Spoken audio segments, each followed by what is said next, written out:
Okay done చెప్పండి. So అక్కడికి నేను ఓకే నాకు కాల్ వచ్చింది, సల్మాన్ సార్ పిలుస్తున్నాడు, మేనేజర్ ఫోన్ చేసి సార్ పిలుస్తున్నాడు వర్క్ ఉందని. సో సార్ పిలుస్తున్నాడు అంటే ఏదైనా వర్క్ వదిలేసి నేను వెళ్ళిపోయేవాడిని. సో వదిలేసాను, నేను మధ్యలో ఒక షూటో ఏదో చేస్తున్నాను వదిలేసి వెళ్ళిపోయాను, బైక్ తీసుకొని వెళ్ళిపోయాను డైరెక్ట్లీ బ్యాండ్రా గెలాక్సీ వెళ్ళిపోయి then I went inside and inside sir hello sir అని ఒక సాంగ్ ప్లే చేసి ఈ బిట్ కంపోజ్ చేయాలి మనం ఓకేనా అని నిలబడ్డాడు ఇలా. ఓకే సార్ చేద్దామని నేను ఇలా జీన్స్లో వెళ్ళిపోయాను, వర్క్లో ఉండి వెళ్ళిపోయాను, ట్రాక్ సూట్ కూడా లేదు అలా రిహర్సల్స్ కోసం. సో నో ప్రాబ్లం సార్ నేను చేస్తానని ఓకే కంపోజ్ అని స్టార్ట్ చేసాం. సో అది ఆ సాంగ్ రాలేదు అసలుకి. పర్లేదు చెప్పండి, మేము వేసుకుంటాం ఎక్స్క్లూజివ్గా. అంటే ఒక మరాఠీ సాంగ్ ఉండే అది. సో ఆయన ప్రొడ్యూస్ చేస్తున్నారు ఆ మూవీకి. సో వేరే కొరియోగ్రాఫర్ కూడా ఉన్నాడు దానికి. ఆయన అలా ఉంటది కదా కొంచెం మన కొరియోగ్రాఫర్స్ తో చేపియడం అని. సో ఆ మ్యూజిక్ బీట్ పెట్టి ఈ దానికి కంపోజ్ చేయి ఇలానే అంటే మిలియన్స్ ఫ్యాన్స్, ఎంతో మంది ఫ్యాన్స్ ఉన్నారు, అలా స్టార్ నిలబడి కంపోజ్ చేయి అంటే ఆ ఫీల్ ఎలా ఉంటుంది. నాకు మైండ్ వర్క్ చేయట్లేదు అక్కడ. Sir okay sir. సో ఆ కాన్ఫిడెన్స్ ఒక డాన్స్ మనకు వస్తుంది, ఆ కొరియోగ్రఫీ వస్తుంది, ఆ కాన్ఫిడెన్స్ ఉండే ఓకే చేస్తాను సార్. సో ఒక 3 hours అంటే 9 o'clock నైట్ పిలిచారు. సో వర్షం పడుతుంది చాలా అండ్ వచ్చి స్టార్ట్ చేసాం. 3 o'clock నేను ఫ్లోర్లోనే చేస్తున్నాను, మొత్తం ఇలా వర్షం ఇలా నానిపోయాను మొత్తం స్వెట్లో. సో టైర్డ్ అయిపోయి నా ప్యాంట్ అనేది టైర్ అయిపోయింది. లాస్ట్ ఒక బిట్ చేస్తుంటూ టైర్ అయింది. And he was also trying that moves, ఆయన కూడా ట్రై చేస్తున్నాడు. ఓకే సో ఆ మూమెంట్ ఒక దాంట్లో పెట్టాడు ఆయన. చెప్పండి ఏ పాటలో పెట్టారో, మీరు చెప్పకపోతే మాకు ఎలా తెలుస్తుంది. పర్లేదు, అది వేరే కొరియోగ్రాఫర్ ఉన్నాడు, చెప్పండి పర్లేదు. మరాఠీ సాంగ్ అది. ఓకే నేను ఇది ఆయన చెప్పాలనుకోండి, ఇంత స్టోరీ చెప్పాక కూడా చెప్పకపోతే ఎలా గోవింద్. సో ఒక మూమెంట్ ఇలా కిందికి వెళ్ళి పైకి రావాలి, యూకర్కి అని సాంగ్ ఉంది అందులో. సో ఆ కిందికి వెళ్ళి ఇలా పైకి రావాలని. సో అది ప్రాక్టీస్ 3 hours చేసాం. సో ఆయన కూడా చేశాడు, నాతో కూడా చేపించాడు. సో అందులో ప్యాంట్ టైర్ అయింది. సో అది మూమెంట్ లాక్ అయిపోయింది. ఓకే ఇది చేద్దాం మనం అని పక్కా. ఆ సాంగ్లో కాకుండా వేరే సాంగ్లో ఆ మూమెంట్ పెట్టేశారు. కానీ అప్పుడు ఆ ప్యాంట్ టైర్ అయింది. నేను సార్ ప్యాంట్ అంటే okay no problem relax, water ఇచ్చాడు, కూర్చోబెట్టాడు, ఫుడ్ తినిపెట్టాడు.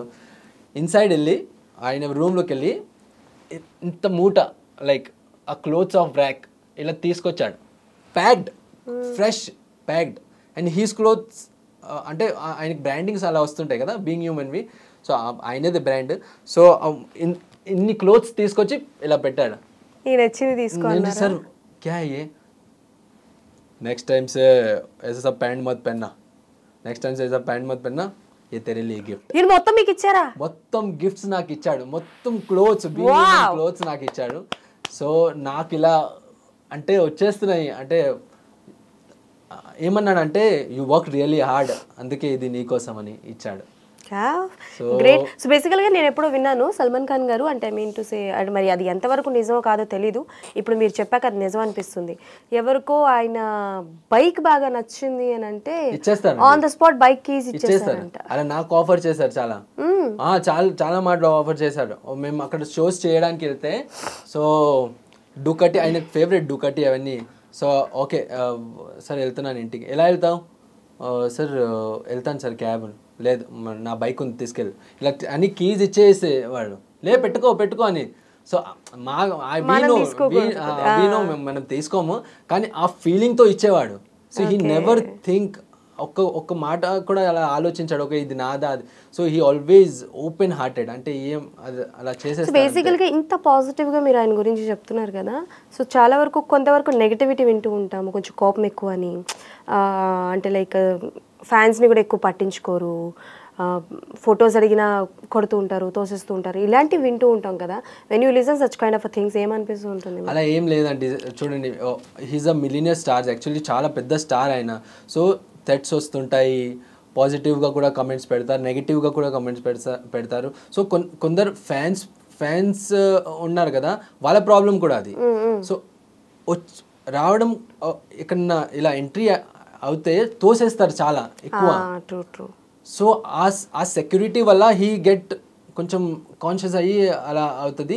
ఇంకేంటంటే ఆయన సెక్యూరిటీ చాలా స్ట్రాంగ్. అంటే ఇప్పుడు సపోజ్ నేను వెళ్ళాను అనుకో అక్కడ, సో ఒక 2 times చూసి నన్ను లోపలికి పంపిస్తారు, కానీ పంపిస్తారు okay he's a person. So ఇప్పుడు కూడా తెలియాలి కొంచెం, తెలియాలి 100%. ఆయన సెక్యూరిటీ అంతా నాకు క్లోజ్ తెలుసు.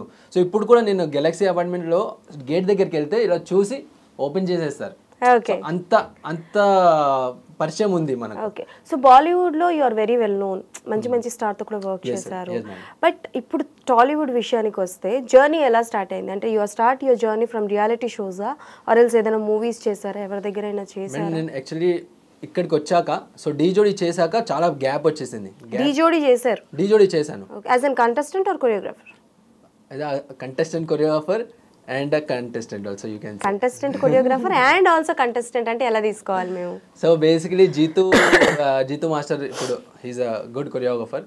సో ఆయన అప్పుడు డీ జోడీకి సో బేసికలీ జై హో అని ఒక మూవీ వచ్చింది సల్మాన్ ఖాన్ది. సో అక్కడ జానీ మాస్టర్ కూడా కొరియోగ్రాఫర్, ముదస్సిర్ ఖాన్ కూడా కొరియోగ్రాఫర్. సో జానీ మాస్టర్ కి జీతు అసిస్టెంట్, మన ముదస్సిర్ ఖాన్ కి నేను యాజ్ అసిస్టెంట్. మీరు అన్నది మన సిటీ మార్ సాంగ్ అది కాదు, జై హో అని ఒక చాలా ఫస్ట్ మూవీ వచ్చింది, అంటే కొంచెం అంతే మన తెలుగు సినిమా రీమేక్. సో జై హో అప్పుడు సో జానీ మాస్టర్ ఇక్కడ నుంచి అక్కడ వచ్చాడు. సో అప్పుడు జీతు కూడా జానీ మాస్టర్ కి కొరియోగ్రాఫర్. సో ఇద్దరు 2 choreographers వాజ్ డూయింగ్ ఒక 1 song, లైక్ ఇన్పుట్స్ ఇచ్చేవారు. సో అక్కడ నేను మాస్టర్ సార్కి అసిస్టెంట్గా, సో అక్కడ పరిచయం అయ్యాను. ఓకే తెలుగు అని పరిచయం అయ్యి, సో అక్కడ మా ఫ్రెండ్షిప్ అనేది అక్కడ క్లోజ్ అయ్యాం కొంచెం. ఒక 3-4 days 5-6 days రిహర్సల్ చేసాం టుగెదర్ ఆ మూవీకి. చేసి అక్కడ క్లోజ్ అయ్యాము. క్లోజ్ అయ్యాక and he came back to again Hyderabad and I was there only. ఫోన్లో అలా మాట్లాడే వాళ్ళం మేము. సో అప్పుడు జితు మాస్టర్కి ఇది వచ్చింది first time as a choreographer. And he was searching for the, and అక్కడ నేను అప్పుడు మంచి పొజిషన్లోనే యాజ్ అసిస్టెంట్ కొరియోగ్రాఫర్గా మంచి మూవీస్ చేస్తున్నాను. సో వస్తే he called me and he was not getting any contestant. చాలా ట్రై చేశాడు, ఎవరు కంటెస్టెంట్ దొరకక హీ కాల్డ్ మీ, ఎవరైనా బాంబే నుంచి ఎవరైనా కంటెస్టెంట్ ఉంటే నాకు చెప్తావా మామ, నాకు చేయాలని ఉంది, ఇలా ఆఫర్ వచ్చిందంటే ఓకే నేను చెప్తానని నేను కూడా ట్రై చేశాను, కానీ అవ్వలేదు. సో ఆల్రెడీ టాలీవుడ్కి వెళ్ళాలి చేయాలని ఆ ఫీల్ ఉండేది. సో అప్పుడు ఏంటంటే జస్ట్ జోక్లో మామ నేను చేస్తే ఓకేనా నీకు అంటే, నువ్వు చేస్తావా, నువ్వు అక్కడ అసిస్టెంట్గా కొరియోగ్రాఫర్గా చేస్తున్నావు కదా, నువ్వు నాకు ఎలా చేస్తావురా, ఆలోచించి చెప్పు అంటే, లేదు నేను చేస్తాను, నువ్వు ఓకే అంటే చెప్పు చేస్తాను నేను. ఓకే అంటే ఎవరు దొరకట్లేదు కదా చేస్తావంటే నేను చాలా హ్యాపీ, నువ్వు వస్తే నా స్టైల్ కూడా నీకు తెలుసు. నేనన్నా ఓకే, కానీ నేను ఒక చెప్పాను, మీ స్టైల్ నా స్టైల్ వేరుంది. సో ఎలా చేద్దామంటే హాఫ్ 2 acts నువ్వు కొరియోగ్రాఫ్ చేయి, 2 acts నేను చేస్తాను, లైక్ హాఫ్ చేసుకుందాం, అప్పుడు మనకు కొంచెం బెటర్ ఉంటుంది. సో ఆ టైంలో నేను చాలా బిజీ అక్కడ. సో ఆడిషన్ వచ్చేసింది. సో ఆడిషన్ ఉందిరా ఎప్పుడు వస్తావు, డేట్స్ కూడా వచ్చేసాయి అంటే, నేనైతే రాలేను కంపోజింగ్కి, నేను ఇక్కడ కావాలంటే కంపోజ్ చేసుకొని వస్తాను. సో జోడీ ఉండే, సో ఒక అమ్మాయిని కూడా వెతికి నేను జోడీ చేసేసుకున్నాను, హుస్నా అని. సో అమ్మాయి నా స్టూడెంటే ఉండే. సో ఆ జోడీ కూడా ఆల్ డన్ అండ్ ఫొటోస్ అంతా పంపించి ఆల్ డన్, జస్ట్ కంపోజింగ్ అది చేయాలంటే నేను అన్నాను ఓకే ఆడిషన్కి కూడా నేనే కంపోజ్ చేసుకొని తీసుకొస్తాను, అక్కడ మనం ఆడిషన్ ఇస్తాము, దాని తర్వాత చూద్దాం ఎలా చేద్దాం.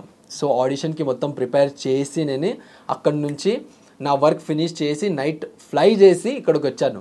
వచ్చి మార్నింగ్ ఒక హాఫ్ అన్ అవర్ అజితో వచ్చాడు, వచ్చి ఏంటి చూపెట్టని చూపించాను, ఒక వీడియో పంపించాను already. So he liked it, okay nice good choreography అని. సో ఆ ఫైనల్ టచ్ అక్కడ స్టూడియోలో ఫైనల్ టచ్ ఒక చిన్న 2-3 మూమెంట్స్ చెప్పాడు, ఇలా యాడ్ చేసి ఆ మొత్తం ఆడిషన్ది నేను కంపోజ్ చేసుకొని అక్కడ తీసుకెళ్ళి 1 takeలో ఫస్ట్ టైం ఆడిషన్ ఇస్తున్నాను. అండ్ అన్నపూర్ణ స్టూడియోలో ఫస్ట్. సో ఆడిషన్ ఇచ్చాను, ఇక్కడ డైరెక్టర్స్ చూసి పైకి లేచి వచ్చి యూ గైజ్ ఆర్ సెలెక్టెడ్, అక్కడనే అన్నారు యూ గైజ్ ఆర్ సెలెక్టెడ్ అన్నారు. నేను సెలెక్ట్ అవుతామని, ఎందుకంటే చాలా లాంగ్ ప్రాసెస్ 1 year. అప్పుడు అంటే రియాలిటీ షోస్ 1 year జరిగేది, ఇప్పుడు కూడా అవుతుంది కానీ 6 months వచ్చింది. 1 year మొత్తం అందులో పెట్టేయాలంటే చాలా డిఫికల్ట్ సిట్యుయేషన్, చాలా టాస్క్. ఫ్యామిలీ ఉంది, మన ఫైనాన్స్ కూడా మనం చూసుకోవాలి అంతా. సో సెలెక్ట్ అయ్యాక నేను ఆ డిసిజన్ జితు మామతో కూర్చొని మాస్టర్తో కూర్చొని ఎలా చేయాలి, ఎందుకంటే నేనైతే అక్కడ వర్క్ చేయాలి కన్ఫర్మ్, మొత్తం ఇక్కడ ఇవ్వలేను, నేను వర్క్ చేసి వచ్చి నేను కంపోజ్ అలా చేద్దాం, మనము హాఫ్ అండ్ హాఫ్ చేసుకుందాం అంటే he was also agreed, okay అలాంటి అలా. సో ఆ జర్నీ అక్కడ నుంచి స్టార్ట్ అయింది మాది. సో మేము ఒక 2 యాక్ట్స్ అక్కడ కంపోజ్ చేసుకుని 1 యాక్ట్ అక్కడ కంపోజ్ చేసుకుని, సో అప్పుడప్పుడు మాస్టర్ అక్కడ వచ్చేవాడు, అక్కడ వచ్చేవారు, వచ్చి అక్కడ ఆయన యాక్ట్స్ కంపోజ్ చేసి నా యాక్ట్స్ నేను కంపోజ్ చేసి ఆ మొత్తం తీసుకొని. So he also struggled a lot, అంటే అక్కడికి వచ్చి బిగినింగ్ టైం కదా, already he assisted a lot of అంటే కొరియోగ్రాఫర్స్ నుంచి జానీ మాస్టర్కి యాజ్ అ చీఫ్ అసిస్టెంట్గా వర్క్ చేశాక, అండ్ అక్కడి నుంచి డి నుంచి యాక్చువల్లీ స్ట్రగుల్ చేశాడు, అక్కడికి వచ్చి బాంబేకి వచ్చి స్టే చేసి ఆ రిహర్సల్స్ అవన్నీ అక్కడి నుంచి ఇక్కడికి వచ్చాక చేశారు. బట్ డి జోడి విన్ అవ్వలేదు కదా, మధ్యలో కొన్ని క్లాషెస్, అంటే క్లాషెస్ అనలేము, మిస్అండర్స్టాండింగ్స్ అనొచ్చు. సో అవి వచ్చాయండి మీకు జితు మాస్టర్.